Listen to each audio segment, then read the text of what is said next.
සුබ දවසක් මගේ යාළුවෝ හැමෝටම. ඉතින් අදත් my life මගේ YouTube channel එකට ඔයාලව ගොඩක් ආදරයෙන් පිළිගන්නවා.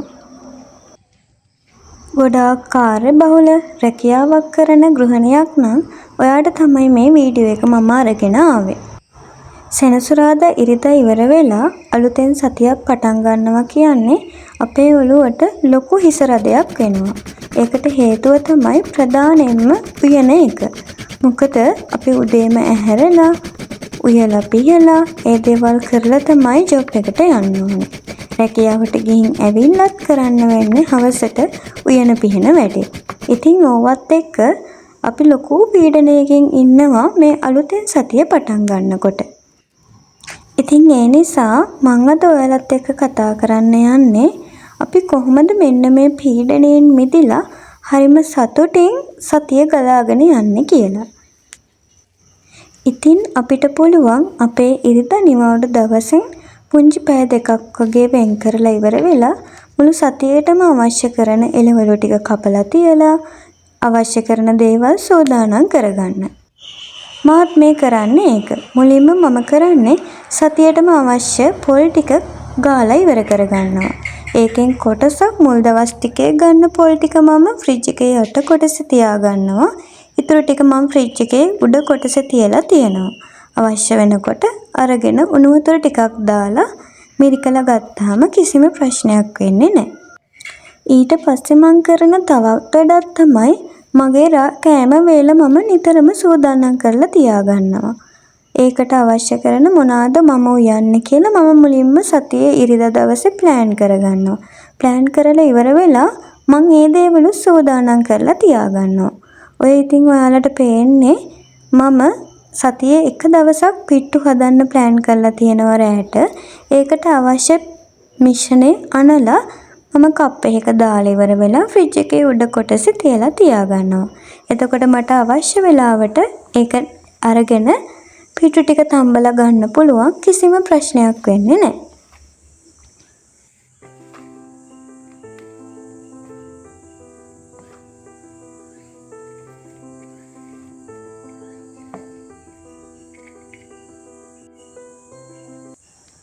ඔන්න ඔය විදිහට කප් එකකට දාලා ෆ්‍රිජ් එකේ උඩ කොටසේ තියලා තියන්න තමයි තියෙන්නේ. මේකට වීදුරු භාජන පාවිච්චි කරන්න තියෙනවා නම් ගොඩක් හොඳයි. මම ළඟ වීදුරු භාජන නැති හින්දා මම මේ ප්ලාස්ටික් කන්ටේනර් එක තමයි පාවිච්චි කරේ. ඊට පස්සේ මම කරන්නේ මම තවත් දවසක රැට රොටි කන්න හිතන් ඉන්නවා.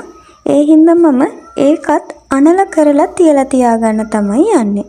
මම ගොඩක් වෙලාවට මේ වැඩේ කරනවා. කිසිම දවසක රොටිය සවුත්තු වෙලා තිබ්බේ නැහැ. හරි හොඳට අපි දැන් එනවා වගේ අපිට රොටි ටික හදාගන්න පුළුවන්.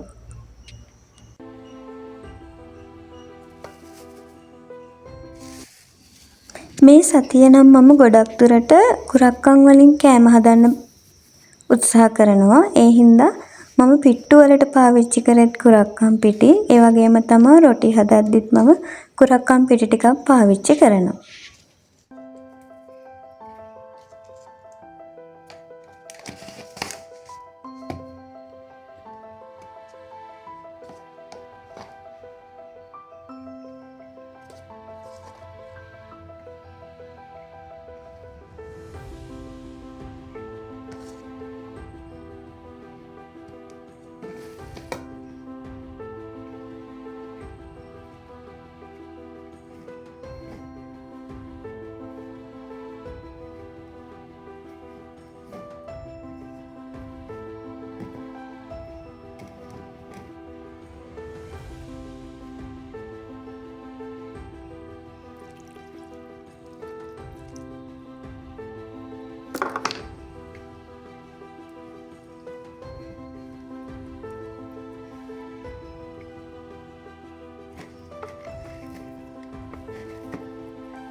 පොල් රොටිය හදනකොට වෙනදා ඔයාලා හදන විදිහටම පිටිමෝලිය හදාගෙන අවශ්‍ය විදිහට බෝල ටික හදාගෙන ඉවර වෙලා ඒ වගේම රොටියත් කෙලින්ම හදන්න.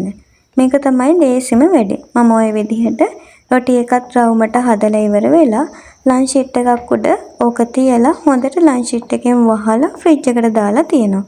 ඔයාලට මේකට කෙහෙල් කොලයක් හරි කැඳ කොලයක් හරි පාවිච්චි කරන්න පුළුවන්. මම ළඟ මේ වෙලාවේ මේ දෙකම නැති හින්දා තමයි මම ලන්ච් ෂීට් එක පාවිච්චි කරේ. හොඳට මතක තියාගන්න ඕනේ ලන්ච් ෂීට් එක පාවිච්චි කරනකොට ඔයාලා ලන්ච් ෂීට් එකේ පොල් තෙල් පොඩ්ඩකුත් දාගන්න. එතකොට මේ රොටි එක ඒකේ ඇලෙන්නේ නැහැ. හොඳ පදමට තියෙනවා.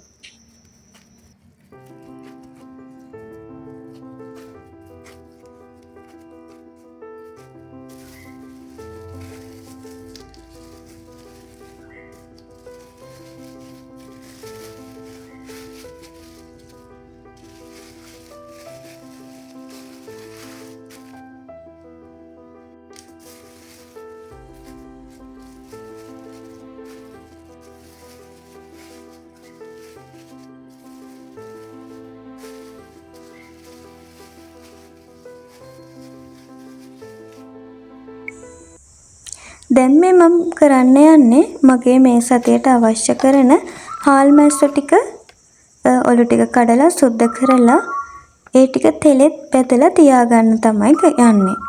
ඒක මට ගොඩාක් ලේසි. ඔයාලා තෙලේ බදින්න නැතුව හාල් මැස්ස පාවිච්චි කරනවා නම් ඒ හාල් මැස්ස ටික හොඳට සෝදලා ඉවර වෙලා තෙත බහින්න ඇරලා ඒ කියන්නේ වේලේ මද පවන වේලෙන්න තියලා ඉවර වෙලා ඔයාලට පුළුවන් වෙනම කප් එකක දාලා ඒ ටිකත් තියලා තියාගන්න.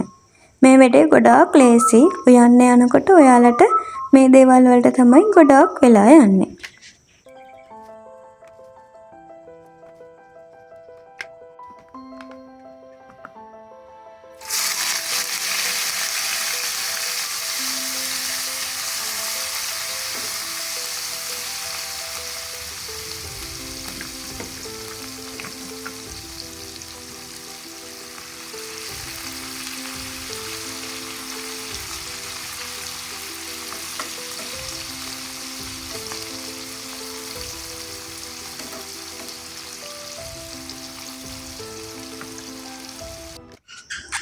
ඊට පස්සේ මම මේ කරන්නේ මට මේ සතියට අවශ්‍ය පපඩම් ටිකක් මම මේ විදිහට කඩලා ඒ ටිකත් පැදලා ඉවර වෙලා shopping cover එක දාලා හොඳට ගැට ගහලා තියලා තියාගන්නවා.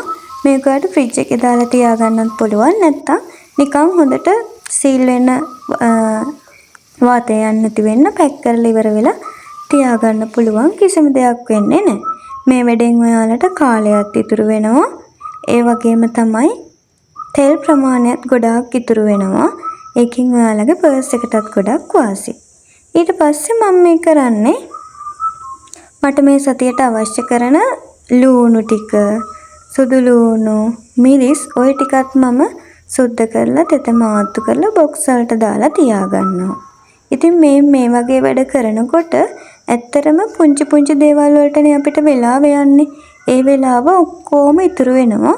අපිට විනාඩි 10න් 15න් අපේ ආහාර සම්පූර්ණ ආහාර වේල අපිට සූදානම් කරගන්න පුළුවන්. මේ වැඩෙන් ඔයාලට සතිය මැද්දේ ඇති වෙන පීඩනයත් ගොඩක් දුරට අඩු වෙලා යනවා. දැන් නම් මම මේ කරන්නේ අද රැයට මට කන්න බිත්තර රොටි ටිකක් හදාගන්න යන්නේ. ඉතින් ඒකට මම ওই විදිහට ඉස්සල්ලාම මද රස්නේ වතුර ටිකකට ඊස් ටිකක් දාලා ඉවර වෙලා ඊස් ටික ඇක්ටිව් වෙන්න තියලා තියාගන්නවා.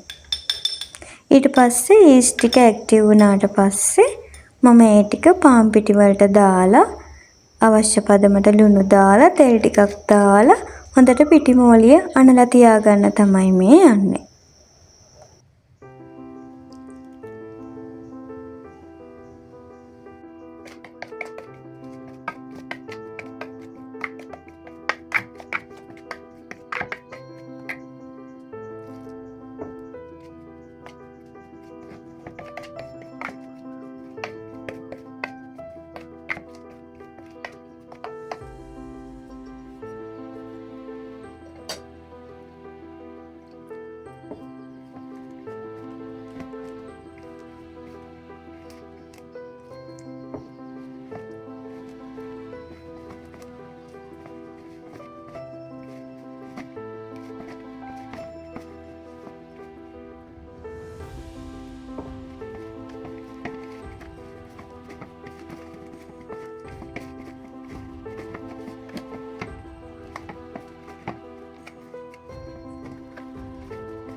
බිත්තර රොටිය හදනකොට පිටිමෝලිය ගොඩාක් සොෆ්ට් වෙන්න හොඳට අනා ගන්න ඕනේ.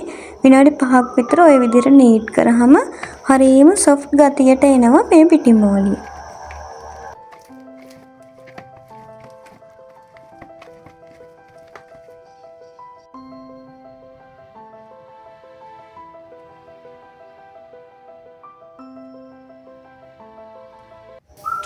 ඔන්න ඔය ගානට ආවට පස්සේ මේ අපේ පිටිමෝලිය ඩබල් සයිස් වෙනකම් වහලා තියන්න ඕනේ.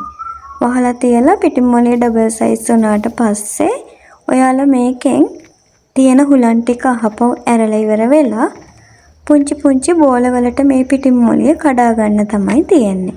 ගොඩාක් ලොකුවට කඩා ගන්නත් එපා. ඔයාලා ළඟ තියෙන තැටි සයිස් එකට ප්‍රමාණවත් වෙන විදිහට පුංචි බෝල ටිකක් කපා ගන්න. ඊට පස්සේ මේක උඩින් මේ බෝල උඩිනුත් තෙල් චුට්ටක් දාලා ඉවර වෙලා අහපො මේ බෝල ටිකත් පිටිමෝලි බෝල ටිකත් ඩබල් සයිස් වෙනකම් වහලා තියන්න.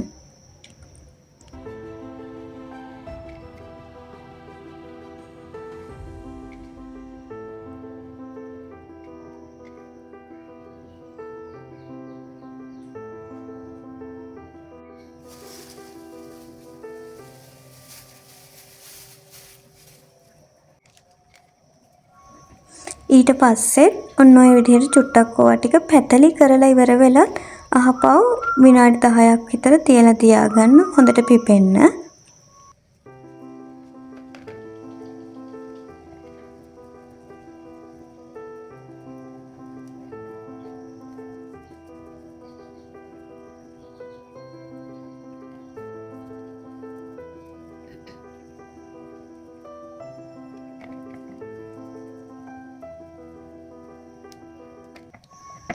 ඉතින් ඊට පස්සේ ඔයාලට කරන්න තියෙන්නේ ඔන්න ඔය විදිහට හොඳට ඔයාලගේ පිටිකුලිය ඇදලා කරලා ඉවර වෙලා ඕක තැටියකින් තියලා බිත්තර ටිකක් දාලා ඉවර වෙලා ඕක හොඳට හතරස් කොටුවක් විදිහට නමලා පුච්ච ගන්න තමයි තියෙන්නේ. මේකට ඔයාලට කැරට් ලීව්ස් උනත් පාවිච්චි කරන්න පුළුවන්. එතකොට තවත් රසයි. ඉතින් මං හිතනවා කාර්යබහුල ඔයාලට අද මගේ වීඩියෝ එක ගොඩාක් වැදගත් වෙන්නේ නැති කියලා. ඉතින් අදත් මගේ වීඩියෝ එකත් එක්ක එකතු වෙලා හිටපු ඔයාලා හැමෝටම ගොඩක් ස්තුතියි. ඔයාලා තාම මාව subscribe කරලා නැත්නම් subscribe කරලා එකතු වෙන්න කියලා ගොඩක් ආදරෙන් ඉල්ලා සිටිනවා. එහෙනම් තවත් අලුත් වීඩියෝ එකකින් හම්බෙනකන් අදට ගිහින් එන්නම්. ඔයාලා හැමෝටම සුබම සුබ දවසක්.